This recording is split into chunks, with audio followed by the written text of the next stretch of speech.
बिस्मिल्लाहिर्रहमानिर्रहीम अस्सलाम वालेकुम दोस्तों, मैं आपको वेलकम करता हूँ इस वीडियो में मैं आपको बताऊँगा अगर आपके पास स्नैक वीडियो में कॉइन का ऑप्शन शो नहीं हो रहा है तो आप किस तरह इसको अनेबल कर सकते हैं। दूसरी बात ये है, ये उन्होंने अपडेट दिया है और आप इससे अब दोबारा अर्निंग कर पाएंगे। तो सबसे पहले मैं आपको दिखा देता हूँ। यहाँ पे आपने स्नैक वीडियो को ओपन कर देना। जैसे दोस्तों आप ओपन करेंगे तो यहाँ पे आपके पास कॉइन का ऑप्शन यानी 30 सेकंड या 1 मिनट के बाद आ जाएगा। तो अगर नहीं आता है तो सिंपली आपने क्या कर देना है, आपने प्ले स्टोर में जाना है, स्नैक वीडियो को लिखकर अपडेट लाजमी कर देना है।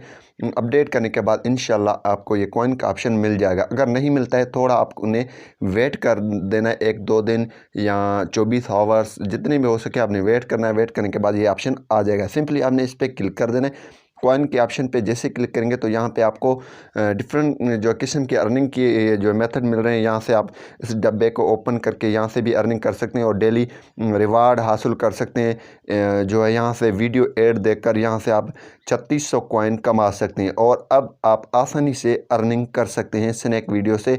और यहाँ पे ये हर 10 मिनट के बाद आप इसको ओपन करके अर्निंग यहाँ से कर सकते हैं। चलिए मैं इसको ओपन कर लेता हूँ। एक ऐड आएगा, ऐड देखने के बाद आप इसको, मैंने ऐड देख लिया तो मैं यहाँ पे इसको क्लिक कर लेता हूँ और यहाँ पे आप डिफरेंट मेथड से अर्निंग कर पाएंगे। यहाँ पे ये देखें कॉइन भी बढ़ चुके हैं। अब आप स्नैक वीडियो से अर्निंग कर सकेंगे और अब आप दोबारा ये कॉइन के ऑप्शन भी आपको मिल चुका होगा। अगर नहीं मिला है तो वेट करेंगे, यहाँ अपडेट कर दें, इंशाल्लाह मिल जाएगा। Thanks for watching.